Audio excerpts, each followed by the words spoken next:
नमस्कार दोस्तों, मैं doctor DP Singh, general physician. आज हम लोग इरेक्टाइल डिस्फंक्शन पर बात करेंगे, जिसको हम लोग सिंपली भाषा में नपुंसकता कहते हैं। तो देखेंगे कि इरेक्टाइल डिस्फंक्शन क्या है और इरेक्शन के प्रोसेस क्या है। तीसरी बात ये कि इरेक्टाइल डिस्फंक्शन के कारण क्या है, नपुंसकता अगर ये आती है तो किन किन कारणों की वजह से होने की संभावनाएं हैं, और फिर इसके क्या इन्वेस्टिगेशन है, कौन कौन से जांच कराना चाहिए और कैसे इसको मैनेज करते हैं। इन्हीं सब चीजों पर आज हम लोग चर्चा करेंगे। सबसे फर्स्ट कि इरेक्टाइल डिस्फंक्शन है क्या। तो inability to maintain erection during sexual activity is known as erectile dysfunction. जब कोई व्यक्ति सेक्सुअल एक्टिविटी के समय अपने इरेक्शन को मेंटेन नहीं रख पाता है, उसी को इरेक्टाइल डिस्फंक्शन कहते हैं। और ये जो इरेक्शंस हैं वो बहुत कॉम्प्लेक्स प्रोसेस है। The erection is a complex process in which brain, nerves, muscles and blood vessels play a major role. ये जो इरेक्शन की प्रोसेस है ये बहुत ही कॉम्प्लेक्स प्रोसेस कहा जाता है कि इसमें हमारे ब्रेन की भागीदारी है, हमारे जो नर्व्स हैं उसकी भागीदारी है, मसल्स हैं और ब्लड वेसल्स की भागीदारी है। साथ साथ में कहता है कि हार्मोन एंड इमोशनल जो फैक्टर है वो भी रिस्पॉन्सिबल है। अगर हमारे बॉडी में जो सेक्सुअल हार्मोन्स है अगर वो कम हो जाए तो भी ये डिस्फंक्शन होने की संभावना है, जो इरेक्टाइल डिस्फंक्शन है होने की पॉसिबिलिटी है। तो इसीलिए जो इरेक्टाइल डिस्फंक्शन है, जो नपुंसकता है, वो बहुत बड़ी चीजें होती है और ये अलग अलग जगहों से प्रॉब्लम क्रिएट करा सकता है। अब ये सवाल उठता है कि इरेक्शन होता कैसे है। इरेक्शन होने के लिए कहा कि जब भी हमारे दिमाग में सेक्सुअल जो एक्टिविटी है, सेक्सुअल डिजायर है, जब होता है तो हमारा नर्व्स एक केमिकल रिलीज करता है और इसी केमिकल के जरिए हमारे पेनिस में ब्लड के फ्लो बढ़ जाते हैं। और ये ब्लड फ्लो को पेनिस के दो चैम्बर्स में, जिसको कहते हैं कॉर्पस कैवर्नोसम्स कहा जाता है, जो साइड में लगे होते हैं पेनिस के दोनों तरफ, इसी चैम्बर में भर जाने के कारण, और ये एक तरह के स्पंजी टिश्यू है जिसमें ब्लड को ट्रैप कर लिया जाता है, रोक लिया जाता है, और जिसके फलस्वरूप इरेक्शन होता है। और जैसे ही टिश्यू को कॉन्ट्रैक्ट होता है तो फिर से जब नर्व सिग्नल मिलता है, सेटिस्फेक्शन सेक्स से होता है, तो एक सिग्नल्स मिलता है नर्व्स को, और फिर से जो पेनिस के मसल हैं वो कॉन्ट्रैक्ट हो जाते हैं और ब्लड वेसल फिर हमारे सर्कुलेशन में चला जाता है। तो ये प्रक्रिया है इरेक्शन का। अब हम लोग ये बात करते हैं कि किन किन कारणों की वजह से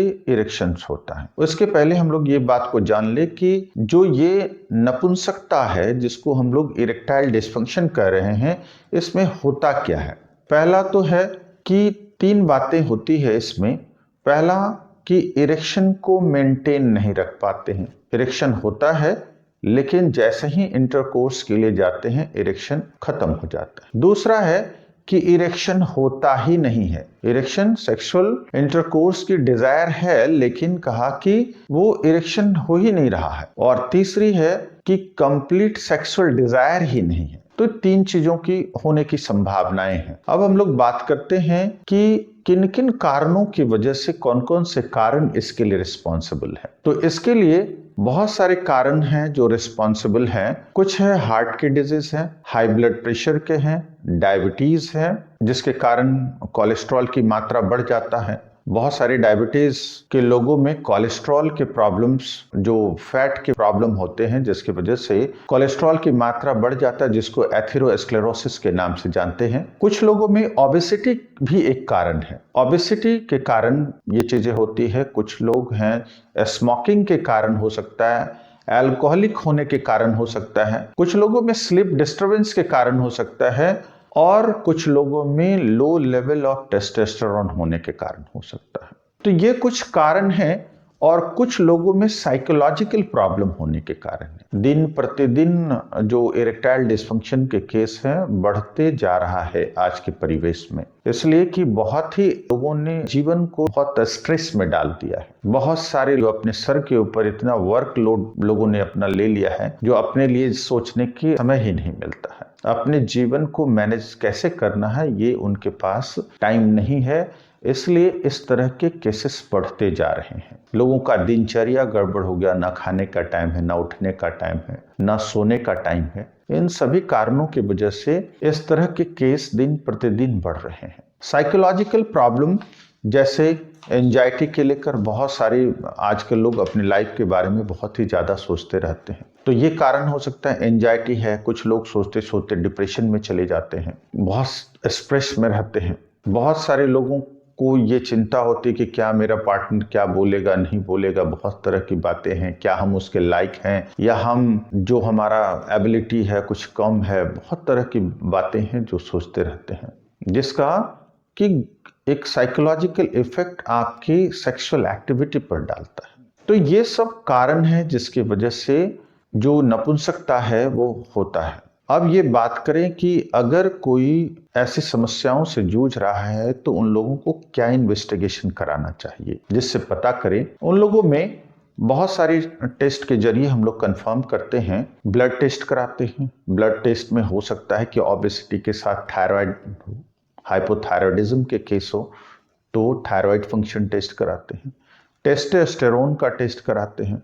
बहुत सारे केसेस में LH-FSH और प्रोलैक्टिन का भी टेस्ट कराते हैं। बहुत सारे लोगों में प्रोलैक्टिन के लेवल बढ़ने के कारण भी सेक्सुअल डिजायर की कमी होती है। कुछ लोगों में डायबिटीज के कारण, लंबे समय से डायबिटीज है जिसके कारण भी उनको जो नर्व्स के प्रॉब्लम है, डायबिटिक न्यूरोपैथी की समस्या होने लगते हैं। अनकंट्रोल्ड डायबिटीज हैं, वो अपने डायबिटिक को कंट्रोल नहीं रखते हैं, जिनकी वजह से हो सकता है।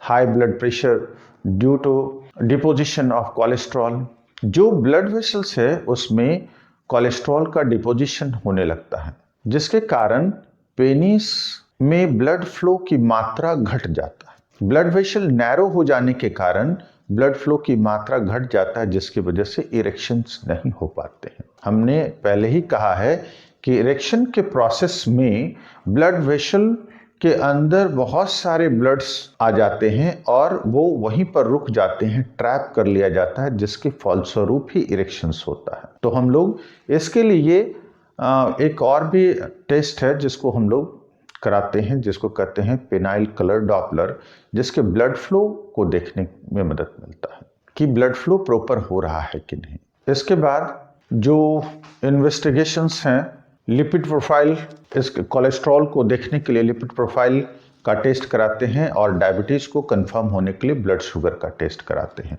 तो ये सारा इन्वेस्टिगेशन के आधार पर हम लोग ये बात करते हैं कि इनको क्या प्रॉब्लम्स है। और कहा कि दूसरी बात है कि ये तो इन्वेस्टिगेशन अगर बहुत सारे लोगों में है कि इन्वेस्टिगेशन में कोई प्रॉब्लम्स नहीं निकलता, एवरीथिंग इज ओके, फिर भी इरेक्टाइल डिस्फंक्शन है, तब उनका साइकोलॉजिकल इफेक्ट के कारण हो रहा है। वो बहुत चिंता करते हैं, बहुत तरह की बातें सोचते हैं कि मेरी पत्नी क्या सोचता है, नहीं सोचता है। इन सब चीज़ों के बातों में दिन भर सोचने के कारण इनको इरेक्टाइल डिस्फंक्शन की पॉसिबिलिटी है। अगर किसी को इरेक्टाइल डिस्फंक्शन है तो क्या करना चाहिए? अगर इरेक्टाइल डिस्फंक्शन है तो सबसे पहले जो आपके डॉक्टर्स हैं, नज़दीक में यूरोलॉजिस्ट हैं या फिर साइकेट्रिस्ट हैं, उनसे बात करना चाहिए, उनसे मिलना चाहिए और अपनी समस्या को कहना चाहिए कि उनको क्या प्रॉब्लम, किस तरह के प्रॉब्लम से आप जूझ रहे हैं। और इसके बाद वो लोग एनालिसिस करते हैं कि वाकई में आपको बॉडी का कोई आपका फंक्शंस है जिसके कारण ये समस्या हो रही, या आपके दिमाग की सोच गड़बड़ होने के कारण आपको ये प्रॉब्लम्स हो रही है। इसके आधार पर वो लोग अपना दवाई देते हैं, जिसमें कि फॉस्फोडाइस्टरेज 5 इनहिबिटर्स नाम के ड्रग्स हैं, लोग देते हैं। और धीरे धीरे ये क्या होता है कि ब्लड फ्लो को बढ़ाता है, इरेक्टाइल जो मेंटेन रखता है, और धीरे धीरे आदमी जो बहुत तरह की बातें सोच रहा था उससे इनको, जब ये सेटिस्फेक्शन होने लगते हैं, सेटिस्फाइड होने लगते हैं, तब ये उनके दिमाग से ये सारी बातें निकलना शुरू हो जाता है और वो ठीक हो जाते हैं। इसके अलावा बहुत सारे टेक्निक का इस्तेमाल करते हैं। इनिशियली तो यही किया जाता है। इसके अलावा भी अगर एबनॉर्मलिटी है, ब्लड्स के आपके रिपोर्ट एबनॉर्मल हैं, जैसे अगर आप डायबिटीज़ हैं तो डायबिटीज़ के लिए ड्रग दिया जाता है कि आपके जो शुगर के लेवल है वो मेंटेन रहे। अगर आपके रिपोर्ट्स में जो लिपिड प्रोफाइल हुआ है उसमें कोलेस्ट्रॉल की मात्रा, ट्राइग्लिसराइड की मात्रा अगर बहुत बढ़ा है तो इसको कम करने के लिए दिया जाता है। और अगर लगता है कि आपको थायराइड की प्रॉब्लम है, थायराइड फंक्शन टेस्ट में हाइपोथायरॉयडिज्म निकलता है, तो उसके लिए भी ट्रीटमेंट किया जाता है। और नेक्स्ट है कि अगर कोई हार्मोनल प्रॉब्लम्स हो, जैसे टेस्टोस्टेरोन की बात हमने कहा, तो उसमें टेस्टोस्टेरोन थेरेपी किया जाता है। अगर इसके लेवल कम है तो इसके इंजेक्टेबल फॉर्म में दिया जाता है, जिसके बाद से वो रिकवर कर जाता है। अदर कोई हार्मोन्स है तो जो अगर एबनॉर्मल है उसके हिसाब, जैसे अभी हम लोगों ने बात किया कि प्रोलैक्टिन की बात, बहुत सारे लोगों में हाइपर प्रोलैक्टिनीमिया हो जाता है जो इरेक्टाइल डिस्फंक्शन का कारण बन सकता है। तो ऐसे केसेस में जो ड्रग्स है प्रोलैक्टिन को कम करने के लिए दिया जाता है कि प्रोलैक्टिन की मात्रा कम हो। इरेक्टाइल डिस्फंक्शन को आज हम लोगों ने बहुत सारी चीज़ों के जरिए देखने की कोशिश किया है कि ये इरेक्टाइल डिस्फंक्शन क्या है। तो मुझे आशा है कि आप लोगों को इरेक्टाइल डिस्फंक्शन के बारे में अच्छी तरह से समझ में आया होगा। और इसी तरह से हमारे वीडियो को लाइक करते रहें, शेयर करते रहें, और इससे कोई संबंधित आपको कोई अगर क्वेश्चंस हो तो आप कमेंट भी कर सकते हैं। धन्यवाद।